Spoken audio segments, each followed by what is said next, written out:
জন্মাষ্টমীর রাত কিন্তু এমন এক রাত যেদিন স্বয়ং ভগবান শ্রীকৃষ্ণের আবির্ভাব হয়েছিল এই ধরাধামে। তো প্রত্যেকের জীবনেই কিন্তু কিছু না কিছু প্রবলেম রয়েছে, সবাই চান ভগবান শ্রীকৃষ্ণ বলুন বা যে ভগবান তারা পূজা করেন তার একটা কৃপা আমাদের ওপর সবসময় থাকুক। তো জন্মাষ্টমী অনেকেই পালন করে থাকেন। তো এই জন্মাষ্টমীর দিন এমন একটা মন্ত্র আমি বলবো, সেদিন রাতে যখন শ্রীকৃষ্ণ জন্মগ্রহণ করেছিলেন সেই সময় যদি আপনি পুজোর সময় এই মন্ত্রটা 108 বার জপ করতে পারেন, এটা শ্রীকৃষ্ণের প্রিয় মন্ত্র বলা হয়। তো অবশ্যই কিন্তু আপনাদের যে মনের যে মনস্কামনা, জীবনের দুঃখ, বাধা, সমস্যা সব কিন্তু কেটে যেতে পারে। আর এই মন্ত্র কিন্তু জপ করার একটা সঠিক নিয়ম আছে। অবশ্যই শুদ্ধ বস্ত্রে বা উত্তর বা পূর্ব দিকে মুখ করে কিন্তু এই মন্ত্রটা করতে হবে। শ্রীকৃষ্ণের ছবি বা যাদের মূর্তি আছে খুবই ভালো।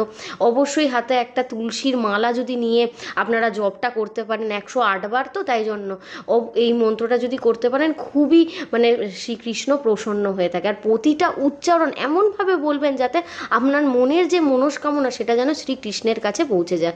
অবশ্যই বিশ্বাস রাখবেন এই মন্ত্রটার ওপর।